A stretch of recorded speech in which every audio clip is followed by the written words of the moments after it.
on the internet, and when I do a big presentation on bit depth, I have a PowerPoint that has a lot of those kind of diagrams in it. We're going to avoid that today because I want to get to something that I think that is more important than all the numbers. It's the concept or the mindset around understanding bit depth. So let's get started. So when it comes to bit depth, it's not where you end up, it's where you start that's most important.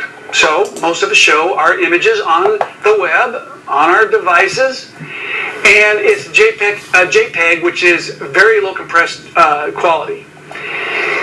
So why don't I start out in 8-bit JPEG? Well, because 8-bit JPEG has very little information for you, and if you go to manipulate it or do anything, it's going to fall apart. So you start out with the highest amount of bit depth or information in your image you can, and then you work down toward eventually maybe viewing it on a device or on the internet or whatever. But you don't start out in 8-bit. So we talk about the capture side of photography. Now you can capture, I think my cameras all do a JPEG and a RAW at the same time, or you can set it to just JPEG only. Again, not recommended, at least unless you're doing a news photography where it goes straight from your camera down to some kind of upload system where it goes to a news service or whatever, and nobody touches it, and it goes on whatever device to show the news. But when it comes to bringing your image into Photoshop, you want to go and set your camera to the highest setting, which is in the RAW format. Now, when I started out, my first digital camera was 12-bit. Today, it is 14-bit. That's the standard camera that you have, unless you have a super high-end medium format camera that will capture 16-bit. It is, the standard right now is 14-bit. So we really have basically 3 bit depths that we kind of talk about. Well, there's actually 4, but 3 bit depths when it comes to capture: 8-bit, 14-bit, or 16-bit.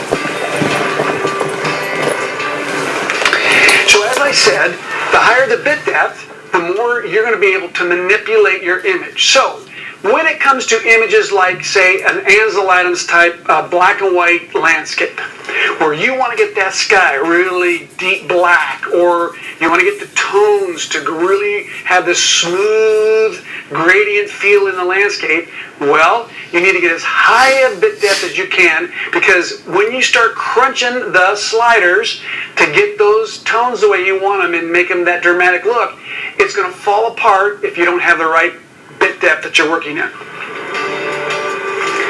So I mentioned that we generally can capture in 8-bit, 14-bit, or 16-bit on a rare occasion. Photoshop gives you an option to go and work in 32-bit. So how in the world do I get 32-bit? Well, there's only one way. That is to capture at least 3 images, and I'll do that in a minute.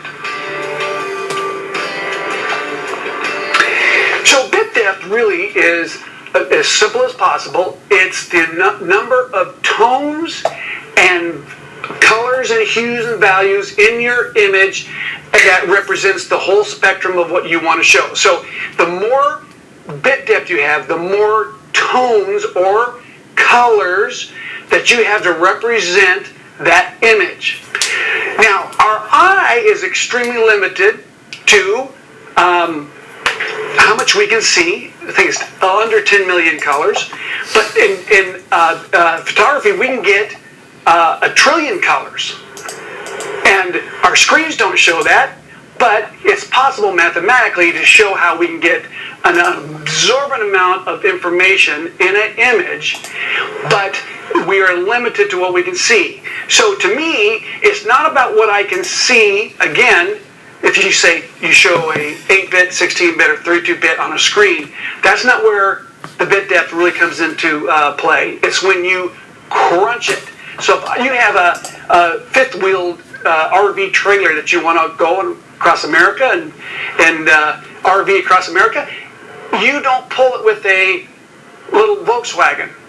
You have to have a certain truck, and when you go and buy a truck to pull a fifth wheel, there's all these different things you have to understand about torque and about the size of the engine and all these things, because when you go and pull up a hill, you need as much power and torque as possible to get that fifth wheel up over the mountains. It's the same thing with an image. If you're going to be doing some heavy lifting on an image, you want as much power as you can behind that manipulation to get the tones where you want them. And I'm going to show you some examples in a minute. So think of it as this. If you never manipulate image, very little, maybe just a little slider here and there of tones and whatever, light contrast or maybe value, 14 bit's going to be fine. But if you do things like I do, I need that extra bit depth to give me the tones where I want them. Only Metro by T-Mobile lets you say hello to 5G with the amazing iPhone 12 mini on us. Powered by the T-Mobile 5G network. Get the iPhone 12 mini with 5G on us and rule your day with Metro.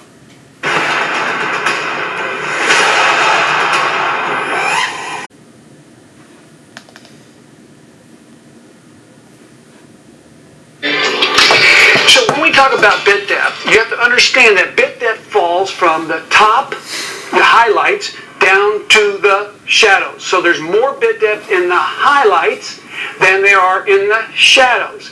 Now, this is sort of opposite to what it was, the mindset that we had when we shot film in the old days.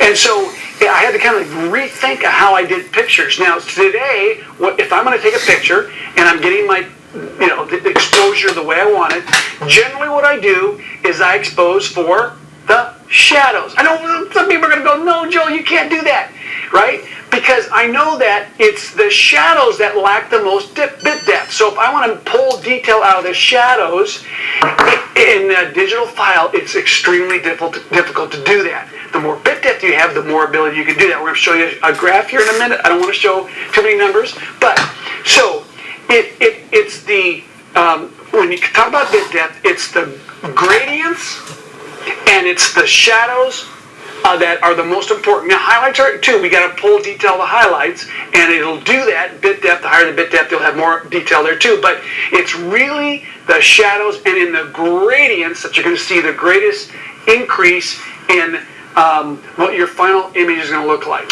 So here's a couple images that I have. Here's a Lake Tahoe. I shot this with a tilt shift lens, so I made it into a panorama. I shot 3 exposures, 2 stops under normal, 2 stops over, and there was a big storm coming in. And what I did on this, quick, high grain. Here's an interior in Guanajuato, Mexico, 32-bit processed. Natural, the light that's in there, existing light in there, the ambient light, and but look at the detail. You can see the detail in the back of the chairs, in the foreground, the highlights. The lights are not blown out. If I had shot this on one exposure, no way would I have gotten that. Here's up in Oregon, in Silver Falls State Park, you're in the shade of the trees, looking into the highlight of where the waterfall is. There's no way I could have gotten this picture without 32-bit processing. And again, the colors are all there. So here's a chart. Oh my gosh. Let's just take a look at this briefly, because I don't want to bore you with numbers. But if we look at 8-bit, 8-bit has 256 colors. You've heard that term many times. It's per channel, of course, and it's times 3 when you do actually the math. But looking side by side here, you can see that at 14-bit we have 16,000 bits per color, per channel, and then 16-bit is 65,000 roughly, and then 32 is 16 plus million values of color per channel. Once again, we will never see that. It's a mathematical equation, but you can see that on the math side, how much more information you are getting in the 32-bit, say, versus, 14-bit. It's a big jump. I want to emphasize this. You don't want to shoot 32-bit, and you can't shoot 32-bit on everything. You can't even do an HDR on everything. So it's a limited application. But when it comes to the processing your 14-bit image, you have to understand that when you go and manipulate that in Lightroom or in Bridge or when you get to Photoshop, you are going to be crunching certain areas of that image that if you don't have that, if you say start out in 8-bit, it's going to be a disaster. So this is why I want you to have a mindset of what I'm talking about. Forget all the math and all that, just more of a mindset that try to keep an understanding of why it's important to stick with the highest amount of bit depth as possible. And I'm going to show you more images here in a minute, some side by side. Now, this is a really, really interesting chart. This shows the bit depth that is in the shadows. Okay, now, I said that when I'm sure tried this in a photograph, when you go in to pull out shadow detail, and you go, it's just noise. There's nothing there. Because an 8-bit only has 4 bits of information per channel. That is like pretty much nothing. 14-bit has 256. 16-bit has a little over 1,000. But look at 32-bit. 67 million values of color per channel. And when you do the math on that, it's like a trillion or something. This crazy amount of information. So, when I'm doing a landscape or I'm doing even a portrait, I do 32-bit on portraits. If I have a leather jacket, a deep leather jacket of a Harley rider, kind of a tough-looking person, and I go and I shoot, which I've done many times, a 32-bit portrait, that leather jacket looks like something you can touch. It's so beautiful, the transition of tones and everything. I don't do a HDR in every portrait I do. And it's, again, an application that's rare. But when I get a chance to do it, it looks incredible. But especially on landscape or when I shot the Harley bikes that I did for 100 Days on the Road a few years ago, I shot everything in HDR and I processed everything in 32-bit. And they look absolutely stunning. I've had Adobe ran a 10 by 8 foot image of one of my Harleys for their display in one of the trade shows. The quality is absolutely stunning. We've done enough now of numbers. Let's talk about the proof is in the pudding. All right. So here we have a 14-bit image. So this is right out of camera, the way I would take it. And then I went and did 32-bit HDR. And I shot 3 at 200 normal 2 over. Sometimes I'll do 1 under, normal 1 over. Depends on the situation. And I want you to look at the difference between the two here. Okay. The left is not bad. And this is on video. So I'm on a screen and then I'm on video, and so the quality is going to be pretty poor as we get it to you. But I want you to think about, just at least if you can see the tones, the smoothness of the rock, the highlights on the top of that center rock, the detail in the shadow behind that little center rock there, and the little areas in the water there. It's just, there's such a smoother transition in the 32-bit one. Now this goes back to, and I just did a whole master class on the print side of things. I love outputting my images to print, and it's when it's on a print, folks, that is where your jaw will hit the floor. You really do see it. Now you can only print 16-bit, but once again, you start out in 32-bit, manipulate the image, drop it into 16-bit, and then you go and make a print out stunning. If you send your print, your let's say your amazing TIFF file to a lab, I've talked to all the big ones. They will take that beautiful TIFF, that 16-bit, and convert it to an 8-bit sRGB. That's how they work. That's how the big labs work. Because they need speed and they zip it around and they don't want a big file. So the only way you're going to get the results that you should have in a print is hire a master printer or do it yourself. So I have a big old printer over here. It's 44 inches wide. It's one of the Canon 4000 printers, Pro 4000 printers, and the results coming off there are absolutely stunning. And so that's another reason why I'm always trying to stick with the highest bit depth, is because my output is not just on a screen, it is in a print.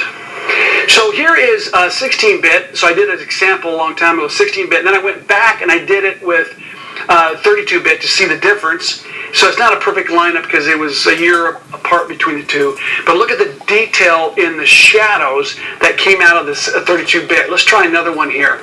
So this is an example where I just pulled off the side of the road out in, I think it was near Death Valley.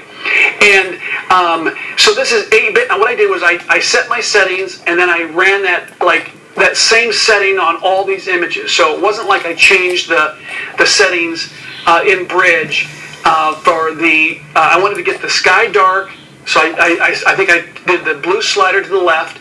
I changed a little bit of the highlights. I went to the highlights to the left, the shadows opening all the way to the right, and then the blue slider to the left. That's all I did, and that's 8-bit. Here's 16-bit, and here's 32-bit. Now what I want you to do is we're going to show it blown up 100%. So here's 8-bit, 100%, and it looks like you photographed a kind of like parchment paper or something in the sky there. It's kind of falling apart. 16-bit surprisingly got really grainy because of that blue slider pushing it over to the left to make the sky black, produced all sorts of noise. So, I mean, it's extremely forcing that file to do something. But when I did it in well, I was supposed to say 32-bit over here. That's my mistake. But this is the 32-bit image with the sky 100% blown up, very, very smooth. And here's the image processed the way I would see it as an artist. And so it's in 16-bit, but I processed it in 32-bit. I started out in 32-bit. So what did we learn? Again, forget all the math. Forget this concept that you have to understand how many bits per channel and all that stuff. And there's some great videos on the internet that can go into that if you're really interested. It's a mindset that you have to have that if you want to do high-end landscapes, or you're doing car shoots for clients, or whatever it is, architecture, if you're doing images like even still life, or like for even food or product where you have to have the greatest amount of tones possible and the smoothest amount of gradations, then you have to increase the amount of bit that they're using. And I've got videos on showing how to process these images in 32-bit on YouTube here. So take a look for those. I'm going to give you guys the files to this image right here, the one of the Joshua tree. So you can go and practice that, and you can go and blow it up and look and zoom in. That'll give you an idea. You say, Joel, I don't really know, I've never shot an HDR. Well, this will allow you to do that. Look for that file of, or that, say that video